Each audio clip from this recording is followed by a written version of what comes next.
ഈശോ മിശിഹായിക്ക് സ്തുതിയായിരിക്കട്ടെ. നമ്മുടെ കർത്താവ് ഈശോ മിശിഹായുടെ കൃപയും സമാധാനവും സ്നേഹവും കരുണയും വാത്സല്യവും എന്നെ കേൾക്കുകയും കാണുകയും ചെയ്യുന്ന നിങ്ങളെല്ലാവരോടും കൂടെ സമൃദ്ധമായി ഉണ്ടാകട്ടെ. ഈശോയിൽ ഏറ്റവും സ്നേഹമുള്ളവരെ, നമ്മൾ ആരാധനാ മത്സരത്തിലെ കൈത്താക്കാലത്തിൻ്റെ 6ാം വാരത്തിലേക്ക് പ്രവേശിക്കുകയാണല്ലോ. ഈ സുദിനത്തിൽ നമുക്ക് വിചിന്തനത്തിനായുള്ള വചനഭാഗം വിശുദ്ധ ലൂക്ക അറിയിച്ച സുവിശേഷം 17-ാം അധ്യായം 11 മുതൽ 19 വരെയുള്ള തിരുവചനങ്ങളാണ്. ഇവിടെ കുഷ്ഠരോഗികൾ സൗഖ്യമാക്കപ്പെടുകയും അതിനെ തുടർന്ന് ഉണ്ടാകുന്ന സംഭവവികാസങ്ങളുമാണ് പ്രതിപാദ്യം. ഇവിടെ കുഷ്ഠരോഗികളുടെ ഈ വളർച്ചയ്ക്ക് അല്ലെങ്കിൽ അത്ഭുതങ്ങൾക്ക് ഒരു വളർച്ച കാണുവാനായിട്ട് സാധിക്കും. അതായത് കുഷ്ഠരോഗികൾ ആദ്യത്തെ തലത്തിൽ ഈശോയെ കാണുകയാണ് എന്ന് പറയുമ്പോൾ അതൊരു തിരിച്ചറിവാണ്. ഈ തിരിച്ചറിവിൻ്റെ നിമിഷത്തിൽ അവർ എന്താണ് ചെയ്യുന്നത്? രണ്ടാമതായിട്ട് ചെയ്യുന്നത്, അവർ ഈശോ ദൈവത്തിൻ്റെ പുത്രനാണെന്ന് മനസ്സിലാക്കുന്ന സമയത്ത് അവർ നിലവിളിച്ച് പ്രാർത്ഥിക്കുകയാണ്. നമുക്കറിയാം, കുഷ്ഠരോഗം അല്ലെങ്കിൽ അന്നത്തെ കാലത്ത് ഉണ്ടായിരുന്ന ഏറ്റവും വലിയ മാരകമായ രോഗങ്ങളിൽ ഒന്നാണ് കുഷ്ഠരോഗം. ഈ കുഷ്ഠരോഗം വരുന്നവരെ സമൂഹത്തിൽ നിന്നും മാറ്റിപ്പാർപ്പിച്ചിരുന്നു. അതായത് വിജാതീയനായിരുന്നാലും സജാതീയനായിരുന്നാലും രോഗം വന്നു കഴിഞ്ഞാൽ അവരെ ഒരുമിപ്പിച്ച് താമസിപ്പിച്ചിരുന്നു, അല്ലെങ്കിൽ അവരെ സമൂഹത്തിൽ നിന്നും മാറ്റിപ്പാർപ്പിച്ചിരുന്നു. എന്നാൽ വിജാതീയനും സജാതീയനും, അതായത് രോഗമില്ലാത്ത അവസ്ഥയിൽ ഒരിക്കലും ഒരു സമരിയാക്കാരനും ഒരു യഹൂദനും ഒരുമിച്ച് താമസിക്കുകയോ ഒരുമിച്ച് ബന്ധപ്പെടുകയോ ഒന്നും ചെയ്യത്തില്ല. എന്നാൽ രോഗിയായി കഴിയുമ്പോൾ അവരെ മാറ്റിപ്പാർപ്പിക്കുമ്പോൾ അവിടെ ആരൊന്നുമില്ല, പ്രത്യേകതകളൊന്നുമില്ല. എല്ലാവരും രോഗികളാണെന്നുള്ളൊരു പരിഗണന മാത്രമേ ഉള്ളൂ. അങ്ങനെ നോക്കുമ്പോൾ ലൂക്കാസ് സുവിശേഷം പറയുന്നതനുസരിച്ച് ഇവിടെ 10 കുഷ്ഠരോഗികളാണ് സൗഖ്യമാക്കപ്പെടുന്നത്. അതിൽ ഒരാൾ സമരിയാക്കാരനായിരുന്നു എന്ന് പറയുന്നുണ്ട്.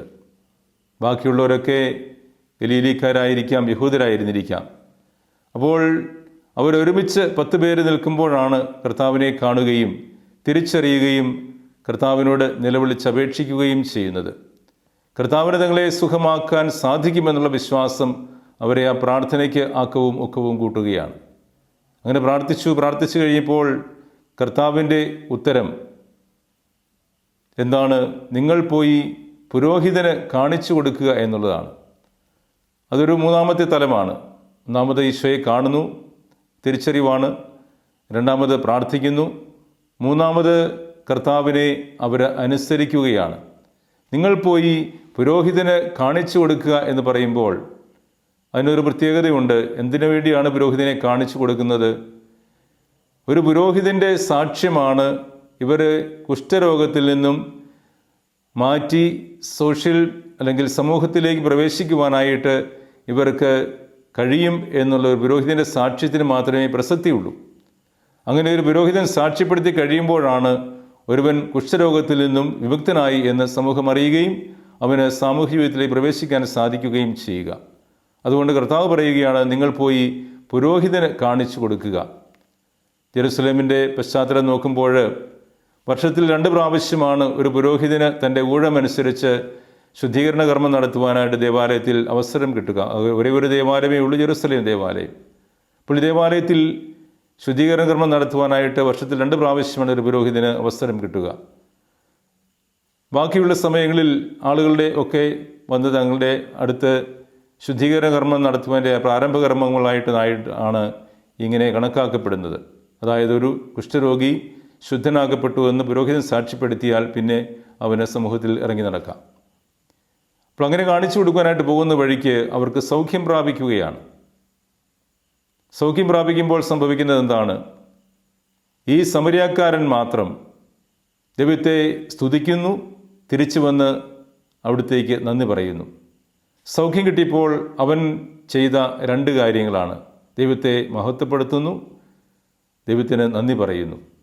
ഇത് രണ്ടും ഒരു വിശ്വാസിയുടെ ജീവിതത്തിൽ അടിസ്ഥാനപരമായി ഉണ്ടായിരിക്കേണ്ട 2 മനോഭാവങ്ങളാണെന്ന് സുവിശേഷം നമ്മളെ അനുസ്മരിപ്പിക്കുകയാണ്.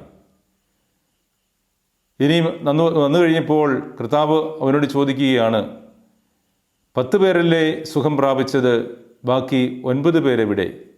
കുഷ്ഠരോഗിയോട് ചോദിക്കുകയാണ്. എല്ലാവരോടും കൂടിയാണ് ഈ ചോദ്യം ചോദിക്കപ്പെടുന്നത്. 9 പേരും പുരോഹിതനെ കാണിച്ചു കൊടുത്തിട്ട് അതുവഴി പോയി സൗഖ്യം പ്രാപിച്ചപ്പോൾ, എന്നാൽ വിജാതീയനും സമരിയാക്കാരനുമായിരുന്ന ഈ മനുഷ്യൻ മാത്രം തിരിച്ചു വന്ന് തന്നെ സൗഖ്യപ്പെടുത്തിയ ആ ദൈവത്തോട് നന്ദി പറയുവാൻ മനസ്സ് കാണിച്ചു, അവനെ സ്തുതിക്കുവാൻ മനസ്സ് കാണിച്ചു. കർത്താവ് അവനോട് പറയുകയാണ്, നിന്റെ വിശ്വാസം നിന്നെ രക്ഷിച്ചിരിക്കുന്നു. പ്രിയമുള്ളവരെ, വിശ്വാസത്തിൻ്റെ വളർച്ചയുടെ തലങ്ങളാണ് നമ്മൾ ഈ കുഷ്ഠരോഗിയിലൂടെ കാണുന്നത്. ആദ്യത്തെ തലം എന്ന് പറയുന്നത് തിരിച്ചറിവാണ്. രണ്ടാമത്തെ തലം എന്ന് പറയുന്നത് അപേക്ഷയാണ്, അല്ലെങ്കിൽ യാചനയാണ്, അല്ലെങ്കിൽ പ്രാർത്ഥനയാണ്. മൂന്നാമത്തെ തലം എന്ന് പറയുന്നത് അനുസരണയാണ്. നാലാമത്തെ തലം എന്ന് പറയുന്നത് രോഗശാന്തി ലഭിക്കുന്ന അവസ്ഥയാണ്.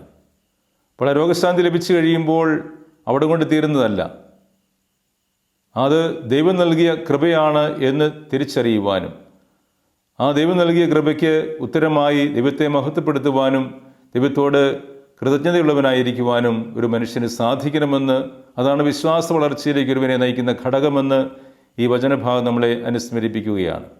നമുക്കറിയാം, നമ്മളൊക്കെ ഒരുപാട് പേരോട് പ്രാർത്ഥിക്കണമെന്ന് പറയാറുണ്ട്. ഒരുപാട് പേര് നമുക്ക് വേണ്ടിയൊക്കെ പ്രാർത്ഥിക്കാറുണ്ട്.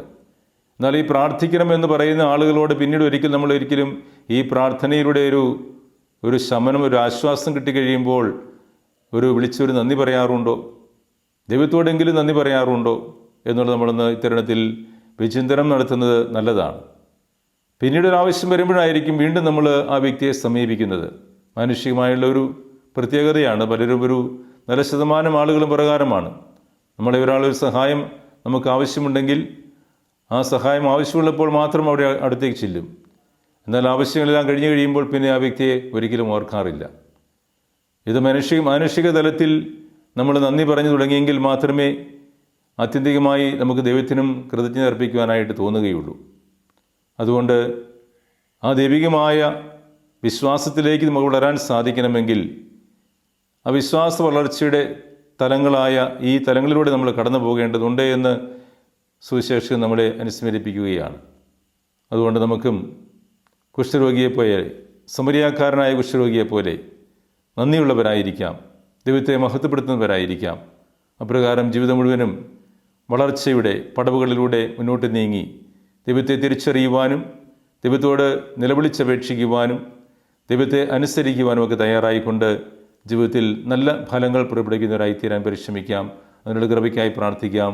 സർവശക്തനായ ദൈവം നമ്മളെ എല്ലാവരെയും സമൃദ്ധമായി അനുഗ്രഹിക്കട്ടെ.